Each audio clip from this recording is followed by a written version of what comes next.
faltó hacer. Justamente abrir las ventanas.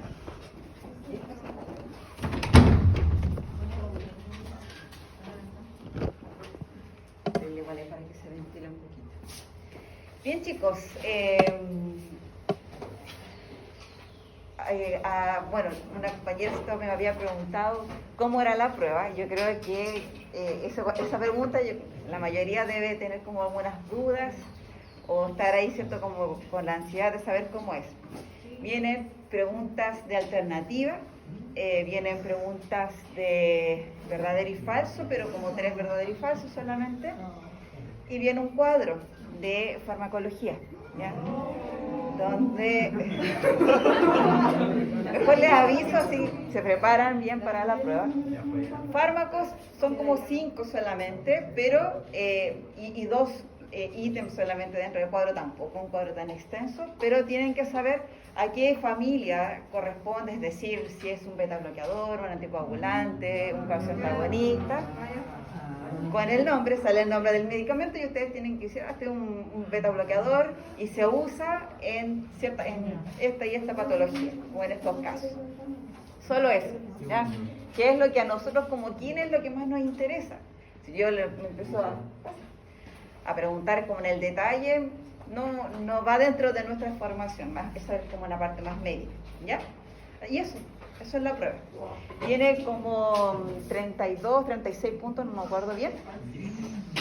Harto puntaje para que a ustedes les vaya mejor, porque es al 70%. Cuarto año es al 70%. Entonces, entre menos puntos, más sangrienta la escala. Ya. Ahí por lo menos quizás quedaron un poquitito más claro. Bien, vamos a partir entonces con la clase. Hoy día vamos a hablar sobre las arritmias cardíacas. Esto también es cierto de la segunda unidad. Las arritmias vamos a ver que se pueden generar o provocar por distintas causas. Y vamos a ver que hay distintos tipos de arritmias, dependiendo de la localización del daño y también dependiendo del tipo de efecto que genere en el organismo, ¿ya? ¿Qué es lo que es una arritmia? Va siempre, por eso tenemos ahí el corazón, ¿cierto?, con el ritmo, con la parte, ¿cierto?, cardionectora, del sistema cardionector, tiene relación específicamente con ese sector, ¿cierto?, con los nodos sinusales, auriculoventriculares, con las fibras internodales, las de His, todo lo que es el sistema de conducción. Puede haber algún tipo de alteración, ¿cierto?, al funcionamiento directo de las vías, o también puede ser ocasionado por circunstancias, situaciones, depósitos de calcio, una falla en la irrigación del sistema cardionector. Hay distintos tipos, ¿cierto?, de problemas que podrían generar. Vemos acá arriba dice bloqueo, ¿cierto?, de diferentes puntos del impulso nervioso que vaya pasando. Generalmente cuando hay bloqueos, los bloqueos quiere decir que en cierta parte del recorrido hay algún tipo de problema. Entonces cuando va avanzando, ¿cierto?, el impulso nervioso, generalmente o se detiene o disminuye la velocidad, ¿cierto? Algo pasa, es como que tuviéramos ahí un tapón o alguna cosita que nos está afectando en el paso del impulso, ¿ya? Y problemas en la vía de transmisión, y acá dice el último, generación espontánea de impulsos anormales en casi cualquier parte del corazón.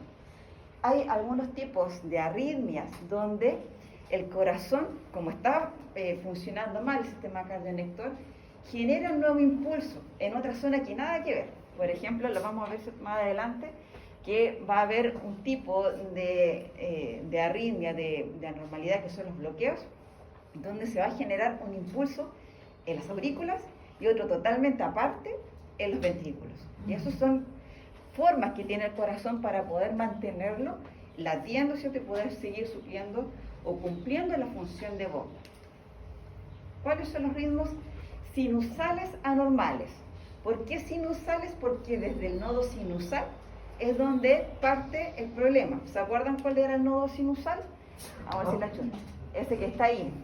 Ese es el nodo sinusal. El que está acá abajo es el aurículo ventricular. Estas son las fibras internodales, y una que sale, ¿cierto?, hacia la aurícula izquierda, las de His, hasta acá, ¿cierto? Y luego vienen las fibras de Purkinje, ¿ya? Por lo tanto, los ritmos sinusales anormales quiere decir que en el nodo sinusal comienza el problema.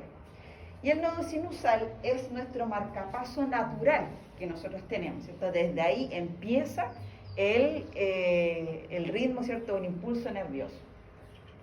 Vamos a tener taquicardia, bradicardia y arritmia sinusal. Esos son los 3 tipos de ritmos sinusales anormales. Veamos. Partimos con la taquicardia. La taquicardia yo creo que todos, ¿cierto?, ya como la manejan o la conocen, que es el aumento de la frecuencia cardíaca, ¿ya? Y que en el electrocardiograma se ve de esa manera, ¿cierto? Muchos complejos QRS, ¿cierto? En un poco tiempo, ¿ya? Dice acá 150 en vez de 72. 72 en realidad es entre 60 y 80, lo normal que nosotros deberíamos tener en la frecuencia cardíaca. Hasta 100 se podría, ¿cierto?, considerar dentro de lo normal. Pacientes sedentarios, por ejemplo, tienen 90, tienen 100 a veces, y está dentro de lo normal del sedentario, ¿cierto? Cuando nosotros sobrepasamos los 120 latidos por minuto, ya estamos hablando de una taquicardia. ¿Bien? Más de 100 acá, lo normal, ¿cierto?, debería ser más de 100, pero ahora, hoy en día, en la actualidad, como se están viviendo la vida, puede, como les digo, de 120 hacia arriba ya se considera como una taquicardia. Así que si ustedes ven que te toman el pulso y tienen sobre 100, no es como que de tanto preocuparse, pero sí igual deberían preocuparse porque no deberían tener una frecuencia cardíaca tan alta. Causas de la taquicardia. Aumento de la temperatura corporal. Creo que lo habíamos hablado también, que cada vez que aumenta la frecuencia, o sea, la temperatura, va a aumentar también la intensidad, o sea, toda la frecuencia cardíaca del corazón como respuesta a este aumento de temperatura, aumento al calor, ya sea por fiebre o sea por algún tipo, ¿cierto?, de actividad física. Nosotros podemos tener una taquicardia de esfuerzo, que es normal, que es cuando nosotros realizamos algún tipo de actividad física. Cuando yo hago una actividad física puedo llegar a 150, a 170 latidos por minuto, dependiendo, ¿cierto?, del estado físico o de lo que yo quiera lograr con el paciente, y lo voy a llevar a una taquicardia. Pero es una taquicardia controlada, es una taquicardia como respuesta, ¿cierto?, a una actividad física, que es lo que corresponde. Tiene que ocurrir eso. Pero en los casos que, por ejemplo, con el aumento de la temperatura, el paciente está en reposo. Cuando nosotros estamos con fiebre, ¿cierto?, estamos en reposo, y aún así en reposo aumenta, ¿cierto?, la temperatura, o sea, la frecuencia cardíaca. Por estimulación del corazón por nervios simpáticos, también creo que lo habíamos conversado, que el sistema simpático va a aumentar la frecuencia cardíaca, y que se va a dar en casos, por ejemplo, hablábamos de los sustos, de si hay en este momento un temblor, un terremoto. ¿Situaciones de estrés? Situaciones de estrés, ¿qué vamos a hacer? Todos, yo creo que vamos a salir corriendo, bajar la escalera, y no vamos a estar ni cansados, ni nada, no vamos a sentir ninguna cosa, ¿cierto? Porque el sistema simpático se activa y todos vamos a estar con una taquicardia refleja por el sistema simpático. Y eso va dentro de lo normal.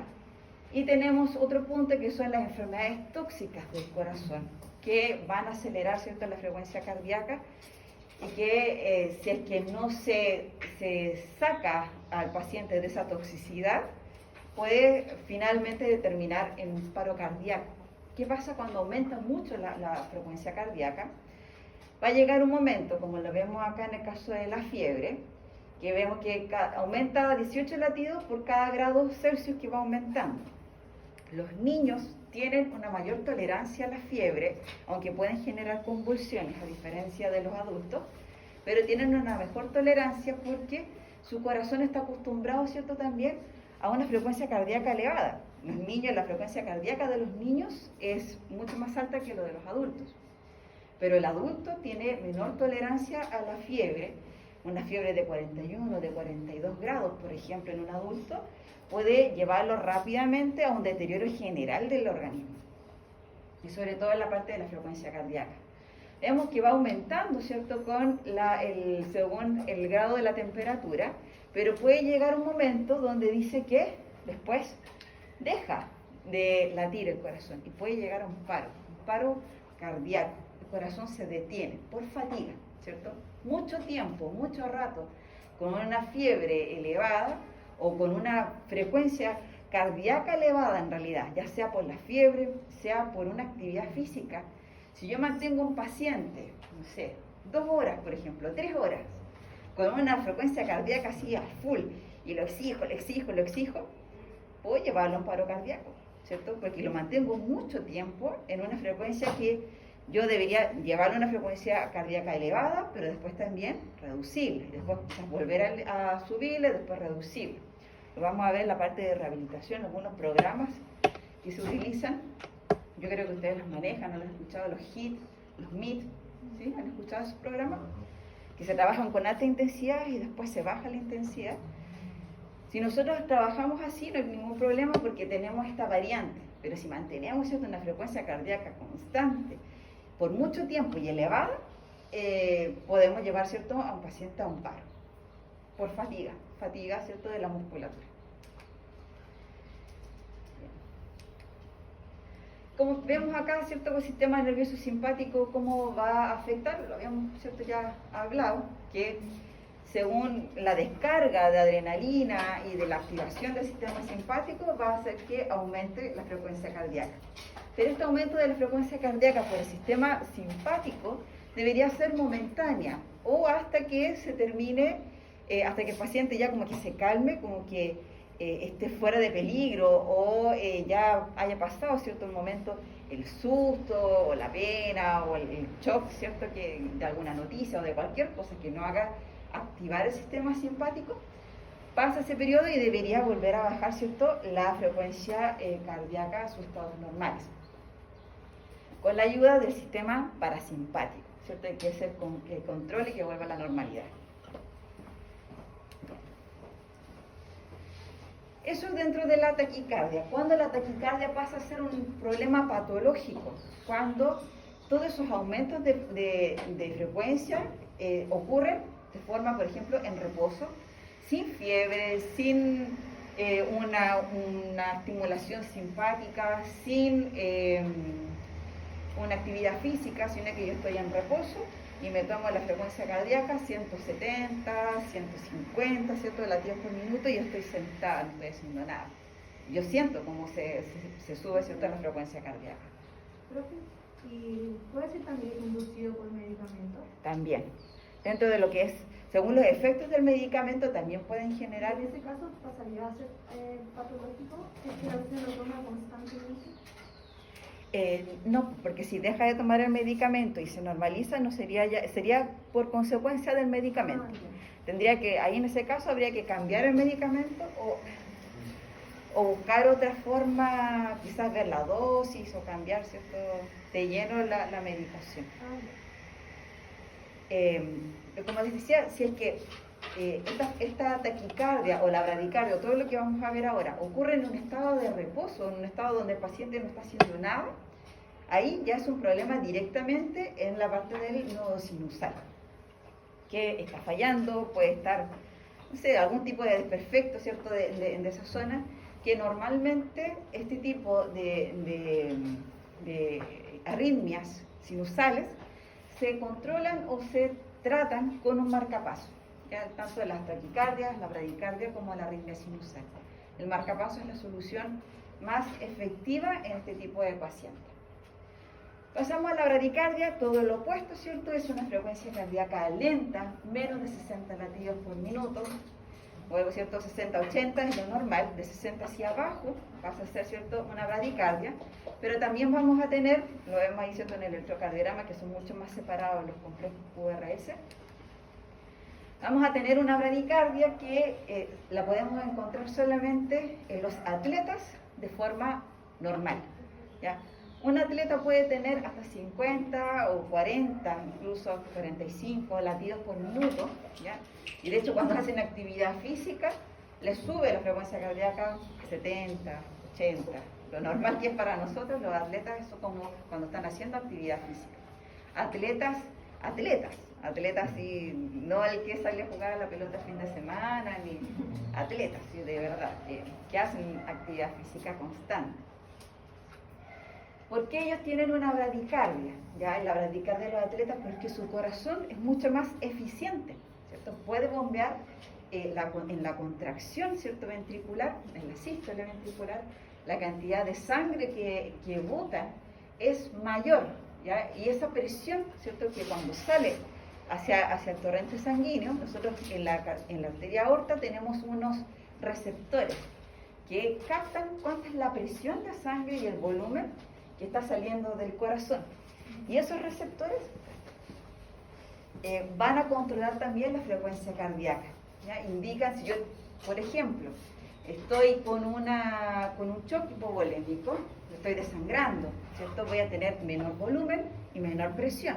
Y la arteria aorta, los receptores que están ahí se van a dar cuenta que yo tengo, ¿cierto?, un menor volumen, y van a mandar esa información, ¿cierto?, a la parte cerebral, más bien al tronco encefálico, que es donde se controla la frecuencia cardíaca y la respiración, y va a decir, hay que aumentar la frecuencia cardíaca porque hay poca presión. Entonces aumenta, ¿cierto?, la frecuencia cardíaca en respuesta a eso.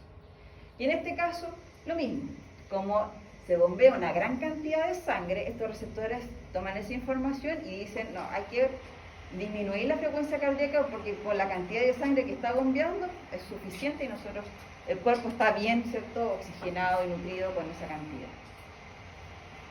Y por eso se produce la bradicardia de los atletas, ¿ya? Esos receptores que yo les hablaba que están en la arteria aorta se llaman varoreceptores y van a captar toda alteración, aumento y disminución de la presión cuando sale directamente, ¿cierto?, por la aorta. Están en el callado aórtico. Aquí está. Tenemos el corazón, ¿cierto?, el callado aórtico, y ahí están los varoreceptores. Entonces cuando se genera, ¿cierto?, la sístole ventricular, cuando se expulsa la sangre por aquí, ellos son los primeros en detectar cuánta cantidad de sangre es la que está saliendo, ¿cierto?, hacia el organismo, y según eso se regula, ¿cierto?, esta información se manda por los nervios, ¿cierto?, por el nervio vago que está acá. Fíjense que esta es la arteria carótida, están acá las dos carótidas, y acá está el nervio vago. Está justo al ladito. Y eso igual es importante recordarlo, ¿ya? ¿Por qué? Porque cuando nosotros tomamos la parte del cuello y presionamos o generamos cualquier, una presión fuerte, quizás sin la intención como de estrangular a alguien, sino que de apretarlo fuerte, se puede estimular el nervio vago y se va a generar una bradicardia, ¿ya? El nervio vago es un nervio parasimpático que disminuye la frecuencia cardíaca. Eso es como de fisiología, ¿cierto? Bien, ¿sabes? Tenemos varoreceptores acá, ¿cierto? Y también vamos a tener aquí donde está el seno carotidio, cuando salen las carótidas y se dividen, ahí también vamos a tener receptores, ¿ya?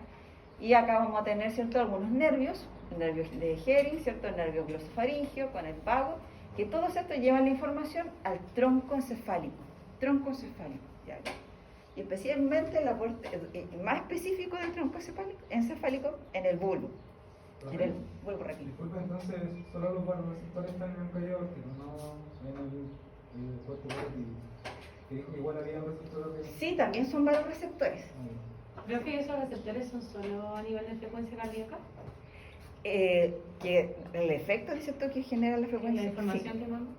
Sí. Lo que van a captar acá es el tipo de presión y el flujo, pero la respuesta que va a haber va a ser en relación a la frecuencia cardíaca. Sí. Pueden generar también una respuesta, aparte de la frecuencia cardíaca, como una vasoconstricción o vasorelajación de la parte arterial, para ayudar también con lo que es la presión. Pero esas son como las únicas respuestas que van a tener. Entonces acá vemos la estimulación vagal como causa de bradicardia, que era lo que les mencionaba recién. Cualquier tipo de estimulación al nervio vago va a generar una respuesta. Y esa respuesta va a ser una disminución de la frecuencia cardíaca y también de la frecuencia respiratoria. Así que eso hay que tenerlo, ¿cierto?, en consideración. Han visto las técnicas que hacen de repente, técnicas yo digo como de película porque nunca la he visto en la realidad, que agarran a una persona y la aprietan un rato el cuello, sin intención como de ahorcarlo o de estrangularlo, sino que le cortan un rato, ¿cierto?, la respiración, y ya cuando se desmaya, lo sueltan y después la persona reacciona al rato después.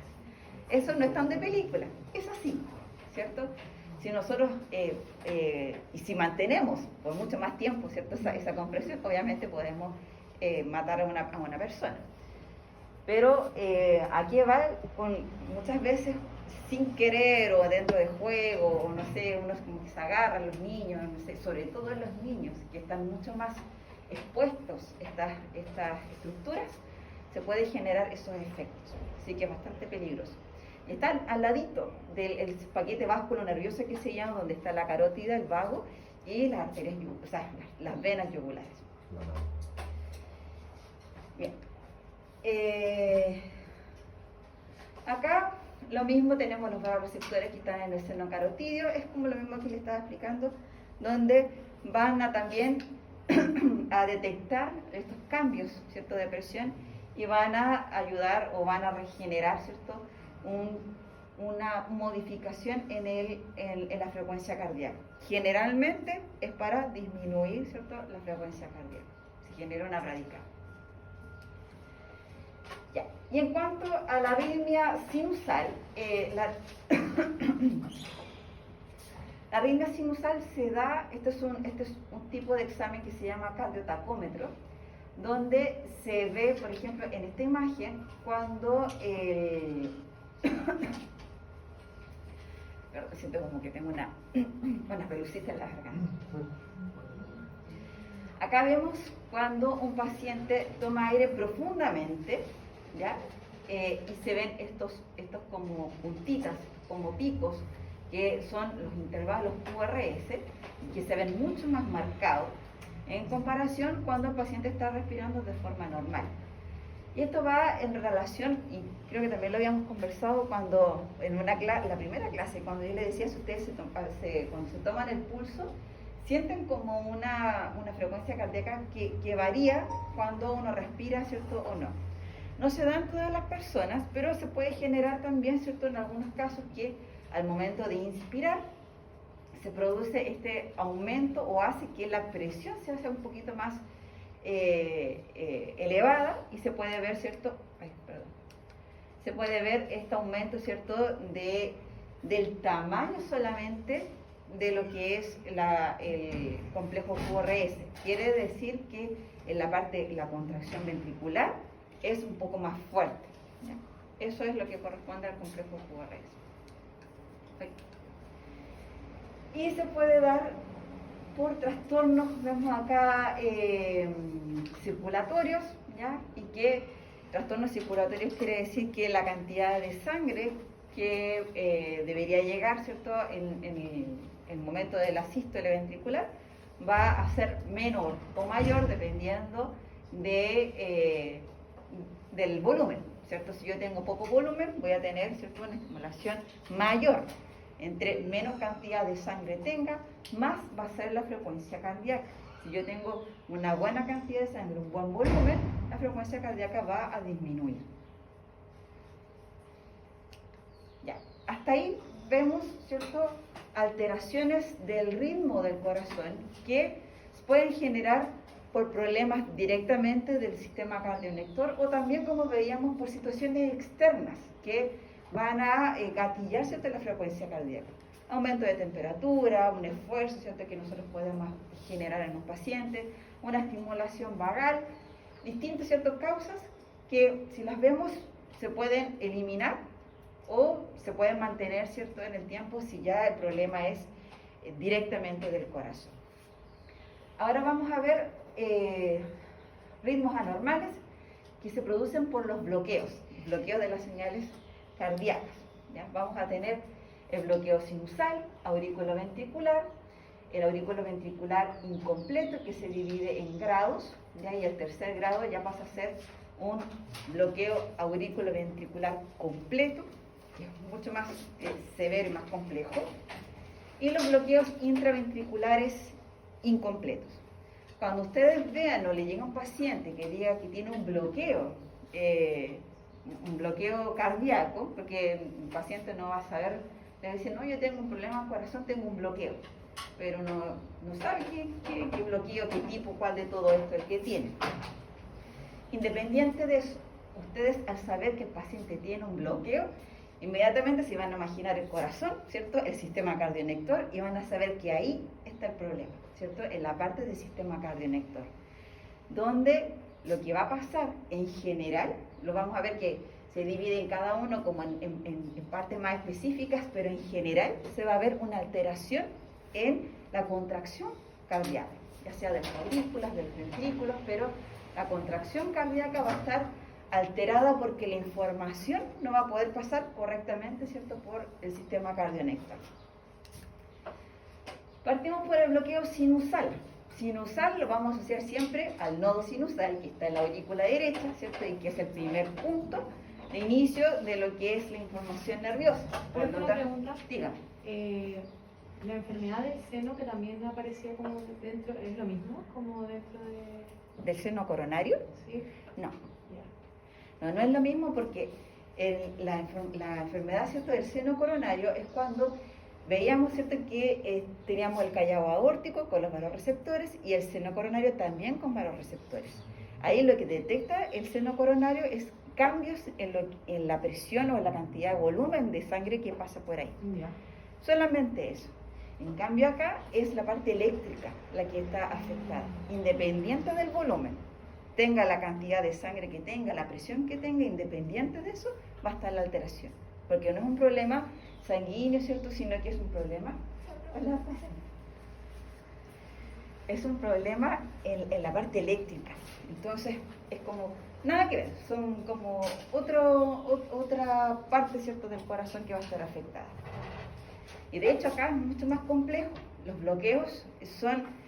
Sí o sí se tienen que tratar o con marcapasos o con algún tipo de operaciones. Muchas veces se tienen que, es como que los cablecitos dentro del corazón se separaran o se pelaran o pasar algo y tienen que volver, ¿cierto?, a unirlos o a tratar de buscar algún tipo de modificación eléctrica del corazón. Por eso los marcapasos lo que hacen es generar el marcapaso, ¿cierto?, controla el impulso y manda la orden para que el corazón se vaya latiendo según el ritmo que debería llevar.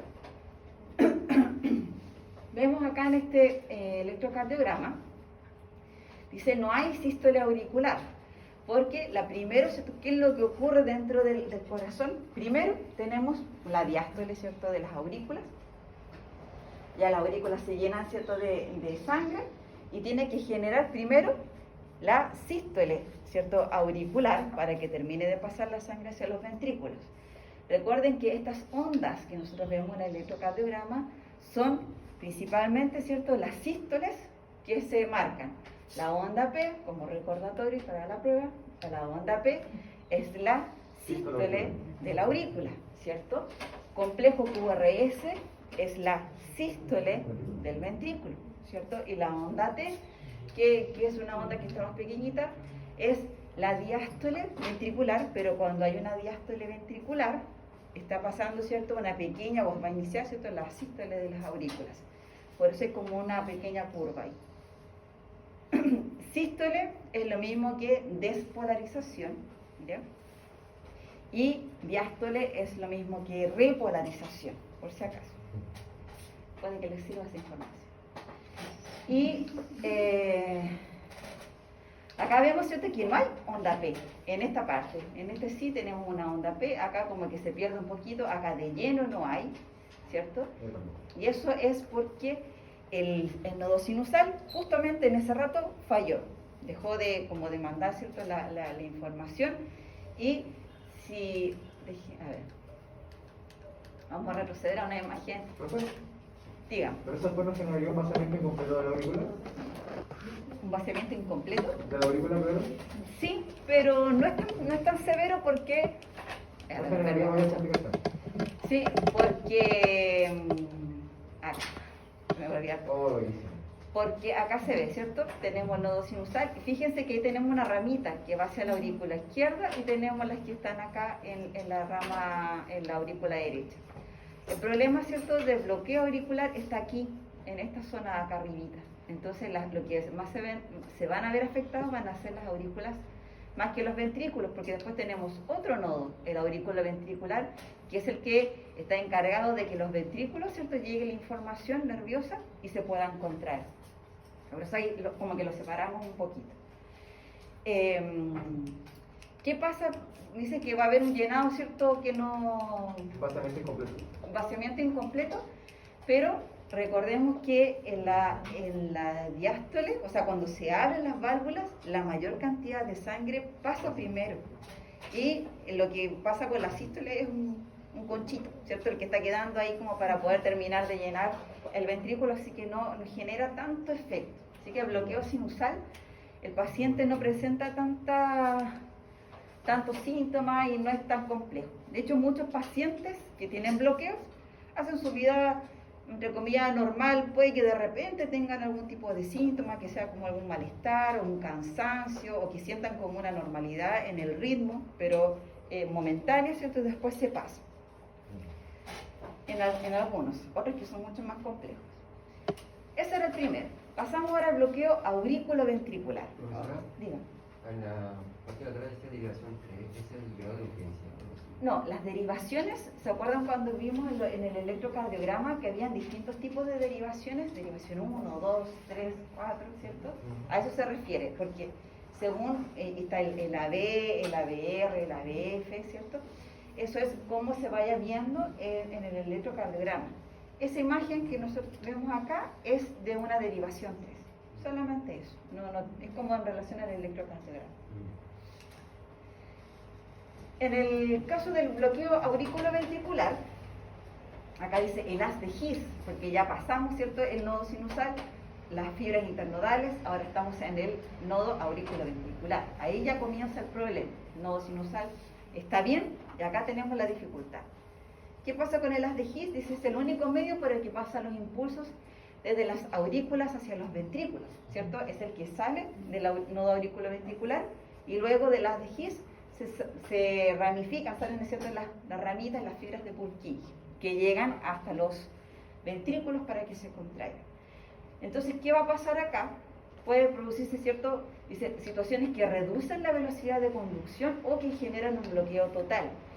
¿Qué cosas pueden generar eso, ¿cierto?, dentro de esa zona? Isquemias en el nodo auriculoventricular, porque el sistema cardionector también se tiene que irrigar, ¿cierto? Y se irriga a través del mismo paso de sangre que tiene el corazón. Y dice isquemia, ¿cierto?, del nodo auriculoventricular o de las de His por una insuficiencia coronaria, que las mismas arterias del corazón, ¿cierto?, puedan estar tapadas o con una isquemia, típico de los pacientes anginosos, ¿cierto?, que tienen como un dolor cardíaco, pero después se les quita. Cuando se genera esta disminución del flujo de sangre, tienen una molestia y después cuando la sangre pasa bien por el corazón, se les quita. No así en el infarto. En el infarto se tapa de lleno, ¿cierto? No es que haya una isquemia, se tapa la arteria coronaria y hay un dolor mucho más intenso. Compresión de las de His por porciones calcificadas. Y también vemos acá dentro de la inflamación, vemos nuevamente la miocarditis, la fiebre reumática que habíamos visto en la clase pasada, que generaba ciertos daños internos en el corazón, en la parte valvular, pero también pueden generar daños en lo que es, por ejemplo, vemos en las inflamaciones internas del endocardio y que pueden afectar secundariamente a los nodos, ¿ya? Acuérdense que el nodo auriculoventricular está justo donde se encuentra la válvula tricúspide del lado derecho, encimita, y esas zonas siempre son las que se van a ver más afectadas con la fiebre reumática, por lo tanto puede traer consecuencias también al nodo auriculoventricular. Y vemos acá una estimulación extrema del corazón por los nervios vagos, ¿ya? O estimulación de vagoreceptores y del síndrome del seno carotídeo. extremas, es decir, que lleve al paciente casi a un paro cardíaco, ¿cierto?, por la estimulación. Se genera este bloqueo, ¿cierto? Puede ser un bloqueo total. Vamos a ver ahora el bloqueo cardíaco auriculoventricular incompleto, ¿no? Que tenía tres grados. ¿Ya? El primer grado no genera tanto efectos complejos en el paciente. Como les digo, este tipo de patologías, solamente los que tienen un bloqueo completo de tercer grado tienen un riesgo, ¿cierto?, el paciente, y de hecho esos pacientes, difícil que ustedes los tengan así con un bloqueo de tercer grado, o sea, siempre se llega a ese punto y se tiene que operar o tratar de buscar algún tipo de ayuda con el paciente, porque no es viable que viva con eso así constantemente. ¿Qué pasa en el bloqueo de primer grado? Si ustedes se fijan acá en el electrocardiograma, tenemos la onda P, tenemos el complejo QRS. Ese intervalo del PR o el PQ, ¿cierto?, cuando empieza el complejo QRS, va a estar un poquito más prolongado, es decir, se va a demorar un poco más en pasar el impulso nervioso desde la zona auriculoventricular, del nodo auriculoventricular, hacia las de His. Tiene una demora, que puede ser por algún tipo de problema, calcificación, taponamiento, isquemia, ¿cierto?, en esa zona. Pero fue eso cuando usted nos había dado los rangos de, por ejemplo, cuando la onda era más ancha, más alta, ¿es solamente verlo o en el caso, por ejemplo, que tienen como los límites normal de tiempo, cuando era menor a 0,12, en el electrocardiograma sale los segundos? Sí, y se pueden medir. De hecho, los electrocardiogramas tienen una forma de que tú puedes poner un punto acá y el otro punto aquí y te dice cuánto tiempo duró. Y generalmente tú lo pones en la onda. ¿Quieres saber cuánto dura la onda P? Pones el marcador, no sé cómo se le puede decir, acá y donde termina la onda. Sí, porque en el caso que salía que creo que la onda Q cuando era como menos 0,04 era infarto, en el caso, bueno, en la prueba no vamos a poder ver el tiempo, ¿no es cierto? No, hice preguntas de ese tipo, que son como un poco más específicas, pero sí se puede. Y de hecho también se puede ver el alto, uno marca, ¿cierto? Tiene para marcar el tiempo y tiene también para marcar la altura de las ondas, que también te da como una información según el ancho, el alto de la onda, cuánto tiempo. Y ahí te indica, por ejemplo, los pacientes con bloqueo tienen ese tiempo extra. Y significa que está más lento el impulso, que se está demorando más en pasar, por lo tanto ahí está el bloqueo. Si encontramos este tiempo en esta zona, en esta parte, es un bloqueo de primer grado, donde eso es lo que está afectado. Y eso, como le decía, un bloqueo que no trae tantos problemas para el paciente, sigue funcionando bien la parte ventricular, solo que se demora un poquitito más en realizar, ¿cierto?, la contracción, pero el corazón sigue latiendo constantemente. Y es una disminución de tiempo inconstante, que quiere decir que puede pasar, no sé, ahora, en este momento, justo en un latido, tengo esa disminución y después sigue latiendo el corazón normal y después de nuevo se puede presentar. No es que sea siempre que se mantenga esa disminución o retraso, ¿cierto?, en esa onda. Tenemos el bloqueo de segundo grado. Fíjense acá en el electrocardiograma. No está el complejo QRS, desaparece. Y si desaparece el complejo QRS, quiere decir que en ese momento los ventrículos no se contrayeron. No hubo sístole ventricular en ese momento. Pero después sigue, ¿cierto? Y sigue habiendo sístole ventricular. Pero hubo, no sé, recordemos que son milisegundos. Hubo un milisegundo que dentro de la información, los ventrículos, no hubo contracción ventricular. Y ahí ya es un poquito más complejo, ¿cierto? Porque que no se contraigan los ventrículos va a tener, ¿cierto?, algún tipo de consecuencia en el paciente dependiendo de la actividad física. Yo he tenido pacientes con bloqueos de segundo grado y que en su vida diaria, en la normalidad, obviamente con medicación, con control, con especialistas, dentro de su vida normal no presentan tanta sintomatología o signos de deficiencia.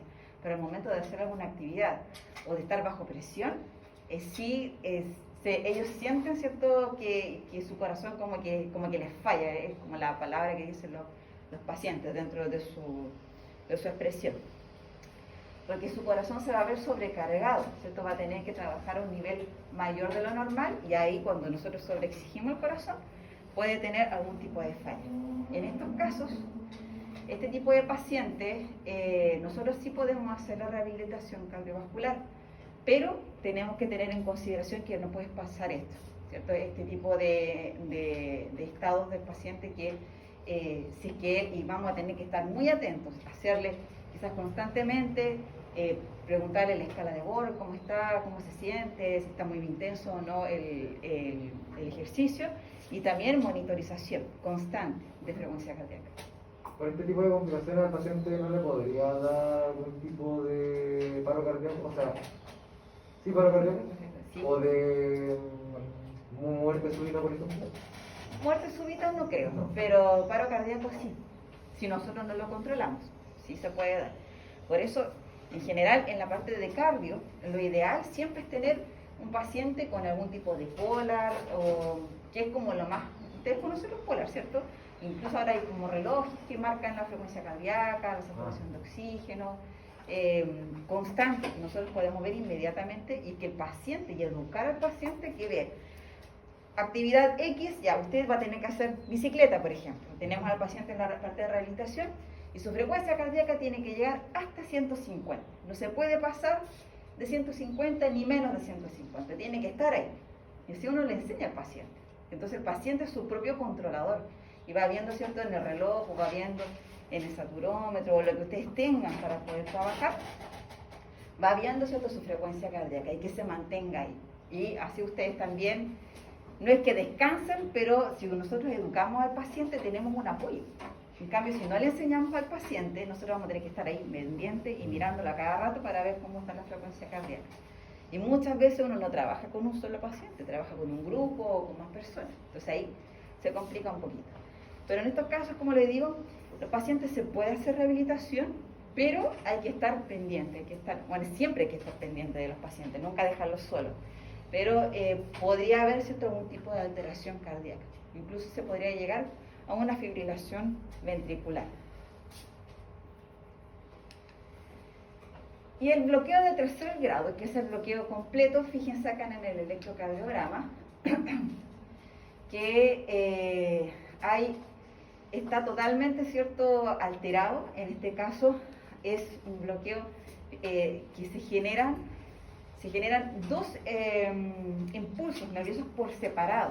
¿Ya? Hay una señal que viene desde el nodo auriculoventricular, que parte de ahí, y otra señal que viene del nodo sinusal. El nodo sinusal va a generar siempre la onda P, ¿ya? Y el nodo auriculoventricular va a generar el complejo QRS, porque ya viene la parte de los ventrículos. Entonces vamos a tener todo desordenado. Acá tenemos una onda P con un complejo QRS, después viene nuevamente una onda P, otra onda P, luego un complejo QRS. ¿Se dan cuenta que está distinto? Y podemos tener dos frecuencias, como vemos acá, una frecuencia auricular de 100 latidos por minuto y una frecuencia ventricular de 40 latidos por minuto. ¿Por qué la diferencia? Porque acá se activa una nueva señal en el nodo auriculoventricular, lo que no debería ser, ¿cierto? Debería generarse solamente el que controla todo, debería ser el nodo sinusal, y el nodo auriculoventricular tomar la señal y enviarla, pero no generar una nueva señal, sino que tiene que continuar, ¿cierto?, con la orden del nodo sinusal. Y acá se ve eso, totalmente distinto. El nodo sinusal manda la orden, ¿cierto?, las aurículas se van a contraer, pero el nodo auriculoventricular va a generar una nueva orden para los ventrículos y que va a ser distinta o va a estar en desfase con el nodo sinusal. Y esto es mucho más complejo. Este corazón va a latir de forma totalmente errática, ¿cierto? Y ahí los pacientes generalmente llegan a lo que se llama las fibrilaciones ventriculares, que es como cuando el corazón parece como una gelatina, ¿cierto?, que uno golpea y se mueve para todas partes totalmente sin ritmo, totalmente desordenada. y eso es una alerta, ¿cierto?, de que el corazón no puede controlar bien su sistema. Y a la larga puede llevarse hasta un paro cardíaco. Ahí de repente se tienen que hacer descargas, generar una descarga eléctrica con un desfibrilador, ¿cierto?, para poder como resetear y volver a generar. Si late más veces la aurícula, se llena más los ventrículos, puede provocar una dilatación ventricular. Es que esta situación, para generar una dilatación ventricular, es algo que es progresivo. Para poder generar una dilatación ventricular, puede que en el momento el ventrículo se llene con un poquito más de sangre, pero ya generar cambios morfológicos es algo a largo plazo. Entonces, esta situación un paciente normal no la puede tolerar por mucho tiempo. O sea, si llega a estar en este estado, lo más probable es que el paciente llegue a la urgencia y ahí trate, ¿cierto?, de restablecer el ritmo. Pero no es una situación que se mantenga, que el paciente pueda vivir normalmente con un bloqueo completo. Así que no podría como generarse una dilatación momentánea, pero no permanente. Perfecto. ¿Podría explicar de nuevo brevemente el electrocardiograma? O sea, así cortito. ¿Las ondas? ¿Sí? Acá lo que se ve, por ejemplo, tenemos ondas constantes, onda P. Nosotros deberíamos tener una onda P, un complejo QRS y una onda T, ¿cierto? Y acá tenemos entre complejo y complejo QRS, es decir, entre contracción ventricular y contracción ventricular, tenemos 1, 2 y 3 ondas P, que debería haber solamente una entre medio de ellos. Ya. Para la persona, ese desfibrilador que mencionó aquí nomás, el tercer grado, o el tercer también puede ser. Los fibriladores se utilizan cuando el corazón deja de latir o cuando se encuentra así con un desorden. Si en los grados anteriores el corazón deja de latir o es muy intenso el desorden que tiene por los bloqueos, se puede utilizar. O sea, va a depender del estado del paciente en realidad. Pero en estos casos sí, el desfibrilador como que resetea el sistema de conducción eléctrica y trata de que el paciente pueda volver a un estado normal. A veces funciona, a veces no. Y tenemos el síndrome de Stokes-Adams, que se llama un escape ventricular, que ¿ustedes conocen la respiración de Cheyne-Stokes? Sí. ¿Sí? Cierto que la respiración de Cheyne-Stokes tenemos una disminución del flujo, una disminución de la ventilación, después pues, viene un periodo de apnea y después, ¿cierto?, viene un periodo de un aumento de la frecuencia respiratoria y así sucesivamente se va generando. En este síndrome, más que nada, no es lo mismo, ¿cierto?, pero para que hagan la asociación, pasa igual. El paciente va a pasar por distintas etapas, donde se genera a través y viene por un bloqueo completo, que es similar a lo que veíamos anteriormente, donde al momento de bloquearse el corazón deja, si vuelvo acá. ¿Profe, el bloqueo completo se refiere a ventricular o Sí. ventricular? Ventricular principalmente. Cuando se genera este momento en que los ventrículos no están enviando sangre y que puede durar entre 5 a 30 segundos. 30 segundos es harto, que el corazón no esté enviando sangre, no se esté generando una contracción ventricular porque no le está llegando la información nerviosa al corazón. Entonces, ¿qué es lo que pasa? Va a hacer que la persona, ¿cierto?, genera, ¿cierto?, una disminución del riego sanguíneo hacia la zona cerebral y se produce lo que nosotros conocemos como los síncopes cardíacos, ¿ya? ¿Sí? Por origen cardíaco. El corazón no vuelve a sangre, no llega sangre al cerebro, se genera el síncope. Y de ahí viene lo que se llama el escape ventricular, donde de repente, ¿cierto?, el corazón como que reacciona y vuelve nuevamente a generar la contracción ventricular y la persona se recupera, ¿cierto?, porque vuelve a llegar la sangre a la zona del cerebro. El síndrome de Stokes-Adams no pasa constantemente, o sea que a cada rato la persona esté como con este síntoma, no podría vivir así, ¿cierto? Pero se da, ¿cierto?, dentro de su vida, si es un síndrome constante, esta situación de que el corazón se detenga por cierta cantidad de segundos, se detenga la parte ventricular principalmente, por una cierta cantidad de segundos, sea constante, puede llevar claramente a la muerte del paciente. Y en ese tipo de personas, acá nuevamente sale, ¿cierto?, lo del marcapaso artificial, que tienen todos los pacientes con problemas rítmicos, la solución va a ser principalmente el marcapaso. Esa es la opción 1. Si el marcapaso no funciona, ya tienen que ver si es que se puede tratar o algún tipo quirúrgico en lo que es el nodo o las fibras, dependiendo de dónde esté el problema. Y si eso no funciona, ya tendría que hacer un trasplante cardíaco, porque no hay más. Esas son como las opciones que se podrían. Profe, en caso de urgencia, por ejemplo, en que hay que reanimarlo, los desfibriladores que causan también, bueno, envían impulso eléctrico al corazón, ¿hace la misma función que el marcapaso o no? Sí, el desfibrilador es una descarga eléctrica que se les da al corazón, pero es una descarga. Si yo tengo un paciente con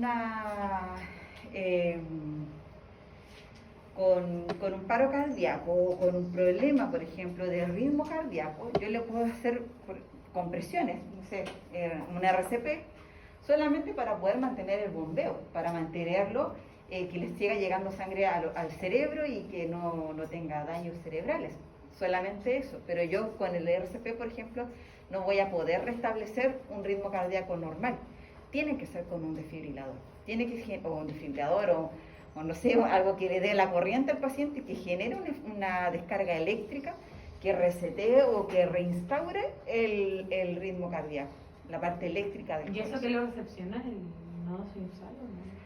Todo el corazón, nodo sinusal, nodo ventricular, toda la parte eléctrica, como que todo se ve afectado con lo que es el desfibrilador, con la situación eléctrica. Perfecto. Y eso obviamente no tratado es también perjudicial por el tema de que los síncopes, o sea, esto es el tipo de episodio de la non-stop, dependiendo de la extensión de cada episodio, se supone que el daño cerebral es permanente pasado ciertos segundos y se van perdiendo la parte de las neuronas y hipoxia en algunos tejidos, o sea, por eso también es súper como de cuidado, ¿no? Así es, exactamente. Entre más tiempo pasa el paciente con este tipo de situaciones, de los síncopes cardíacos, y entre más prolongado sea, más, como dices tú, daño podría generar. El daño en realidad, en este caso, duran hasta 30 segundos, o debería durarse hasta 30 segundos el tiempo que el corazón está parado, ¿ya? Pero en 30 segundos el daño cerebral no va a ser tanto, ¿cierto? Sobre los 7 minutos, de 6 a 7 minutos es lo que hace la diferencia entre tener un daño permanente cerebral o no. En las personas normales, porque ya he visto, han habido casos que pasan los 7 minutos y no les pasa nada, pero son excepciones. Normalmente una persona que está más de 7 minutos sin oxigenación cerebral queda con algún daño de tipo neurológico. Pero si esto sigue siendo constante, reiterativo, también va a afectar, aparte de la zona cerebral, también va a afectar la indemnidad del corazón. Y en general, o sea, el sistema completo de la persona. Por lo tanto, es una situación que se tiene que controlar, el paciente tiene que tener algún tipo de marcapaso o ayuda técnica, ¿cierto?, para poder restablecer. Como les digo, si no funciona, trasplante de corazón ya vendría siendo como la última opción. Y tenemos el último, que es el bloqueo intraventricular, que el daño va a estar, o la anomalía va a estar entre los ventrículos. Los nodos acá están bien, no hay ningún problema en los nodos, sino que el sistema de Purkinje, las de His, es donde va a tener algún tipo de alteración. Y fíjense que en el electrocardiograma tenemos un complejo QRS bien, y entre medio tenemos uno chiquitito, que es como una pequeña contracción extra que va haciendo el corazón, ¿ya? Sí. se da, como se acaba, por el sistema de Purkinje, que no se recupera rápido del periodo refractario previo. ¿Qué quiere decir eso? Que cuando nosotros tenemos una fibra nerviosa, tenemos, no sé si lo recuerdan ustedes, los potenciales de acción, ¿Sí? que tenemos el desbloqueo, ¿cierto? O sea, la despolarización, la repolarización, la hiperpolarización, y luego viene, ¿cierto?, los periodos refractarios. Sí, en la primera mitad se supone que venía el periodo refractario relativo y después venía el absoluto. El absoluto, claro. Primero el absoluto, después el relativo. ¿En serio? Sí. Ah, ¿Por qué primero el absoluto? Porque el absoluto va muy cercano a lo que es la hiperpolarización, entonces todavía está funcionando el nervio. En cambio, el refractario relativo ya casi está volviendo al estado claro, de reposo. Se está produciendo ese impulso, no se puede volver a producir porque ya, claro, dale de toda En el periodo refractario relativo se podría volver a generar un nuevo impulso si yo aplico un estímulo eléctrico mayor del que está pasando en ese momento por el nervio. Pero en el periodo refractario absoluto no hay caso. O sea, yo puedo tratar de estimular la fibra nerviosa, pero no va a generar un nuevo impulso, porque todavía está en un estado de activación, todavía se están ocupando sus canales de sodio y de potasio. Y eso es lo que pasa acá. El sistema de Purkinje no logra recuperarse todavía, es como un poco más lento el proceso, ¿cierto?, del potencial de acción, y se genera, ¿cierto?, esta anormalidad, esta alternancia, como le llama el.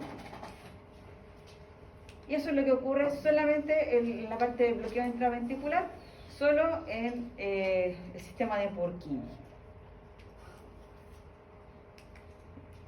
Y tenemos las extrasístoles, que son como latidos extras, por eso se llama extrasístoles, que se da como una contracción previa a lo que debería tener el corazón, un latido prematuro, como le llaman, que se pueden generar también por distintas causas, por zonas con isquemia, por placas de calcificación, por irritación tóxica del nodo auriculoventricular. Esta causa de extrasístole puede generar también como un tipo de taquicardia, es como que el corazón late un latido más de lo que debería, ¿cierto? Un latido pequeño, una pequeña contracción extra de lo que debería tener. ¿Qué es lo que podría causar, por ejemplo, irritación? Vemos acá los fármacos, nicotina, cafeína. Todo esto, fármacos, pensando en los fármacos que aumentan la frecuencia cardíaca, que son como estimulantes, generan un aumento, como se llama, un aumento de la frecuencia cardíaca, más que un aumento de la frecuencia cardíaca, una excitación cardíaca, excitación de los nervios, ¿cierto?, del sistema cardionector. Y eso hace, ¿cierto?, que podría generar este latido extra que va a estar dentro de los latidos normales de la persona. Tenemos acá, ¿cierto?, una contracción temprana del corazón, y como va a ser una contracción a destiempo, va a tener poco llenado. Esa contracción va a ser ineficiente, porque como no va a estar lleno el ventrículo, va a expulsar poca cantidad de sangre en ese latido, en ese momento, ¿ya? Y el volumen sistólico puede estar ausente o disminuido según la cantidad de sangre que haya alcanzado a juntar en ese momento, pero este latido pequeñito va a ser súper débil porque una contracción, como les digo, casi ineficiente, y no se va a palpar en el pulso de la arteria radial, se pierde. Profe, si hay poca presión, ¿cómo se van a abrir las válvulas? Igual. Sí, las válvulas se abren con cualquier pequeña modificación de la presión, aunque sea poquitita, igual se van a abrir. Entonces se genera esta contracción, como les digo, ineficiente. Si la ven acá,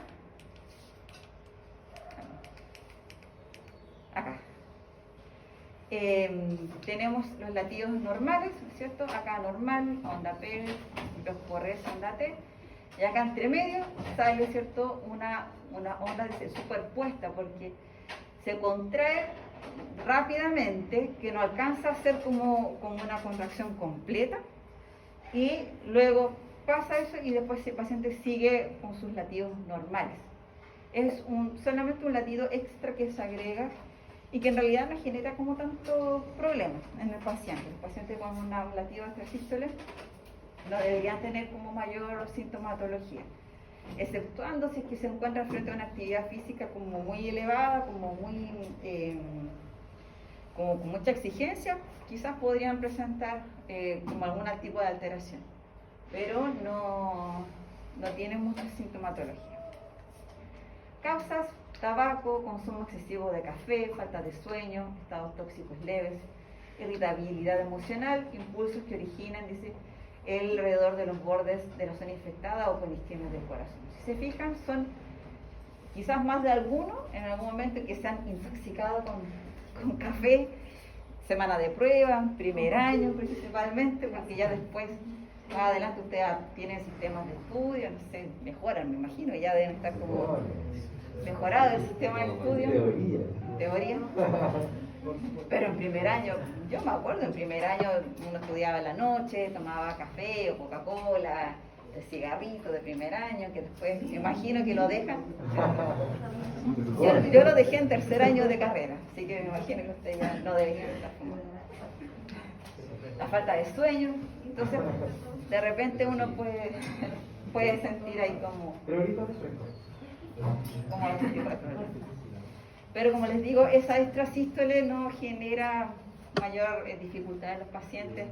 Pasa a veces en esta situación, y después si uno no está con estos parámetros, está en estado normal, el paciente no debería presentar ningún tipo de anormalidad. Ahora, si la presenta, puede que sea un problema directamente del sistema cardionector y no sea algo externo que lo esté provocando. Y puede provocar arritmias, taquicardia, en algunos casos de fibrilación ventricular. Casos como, por ejemplo, como les digo, intoxicación con cafeína.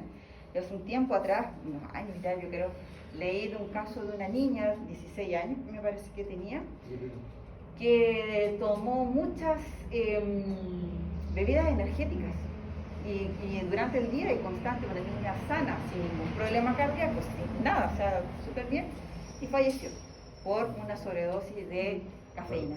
Su corazón no dio más y murió. Y eso pasa, en esos casos puede que haya presentado primero una taquicardia, pero si es mucho el exceso de cafeína, se genera esto de lo que es la fibrilación ventricular. La fibrilación ventricular es súper compleja, es lo que yo les decía del corazón como una gelatina. Un paciente que está con una fibrilación cardíaca puede llegar a la muerte en el momento, o sea, inmediatamente. Es un caso que hay que atenderlo rápidamente. Y lo malo es que la fibrilación ventricular cuesta, nosotros no podríamos diagnosticarla, tendríamos que tener un electrocardiograma o alguna máquina que nos diga que el paciente está con una desfibrilación, o sea, con una fibrilación ventricular. No tenemos como verla así, como al examen y decir, hasta con una fibrilación. No se puede. Y eso es lo complicado de esa situación. Se puede dar también por trastornos hereditarios, mutaciones de los genes del canal de sodio y potasio, principales, ¿cierto?, para poder generar lo que es el impulso nervioso en todo lo que es nervio, sistema de conducción, canales de sodio y potasio, ya sean musculares, cardíacos, cerebrales, siempre es necesario. Perfecto. Dice perturbaciones de electrolitos en plasma, hipomagnesia y hipopotasemia. Hipopotasemia, sí, lo vamos a corregir. Hipopotasemia, potasio, ¿cierto? El potasio y el magnesio bajo nos van a impedir poder generar un buen intercambio, ¿cierto?, del potencial de acción. Cantidad excesiva de antirrítmicos, antibióticos, fluoroquinolonas y la eritromicina. En algunos casos, siempre que el paciente tenga algún tipo de reacción frente a eso. Y hasta aquí llegamos.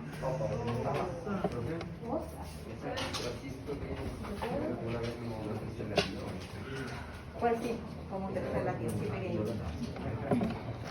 Pero no es constante. En algunos casos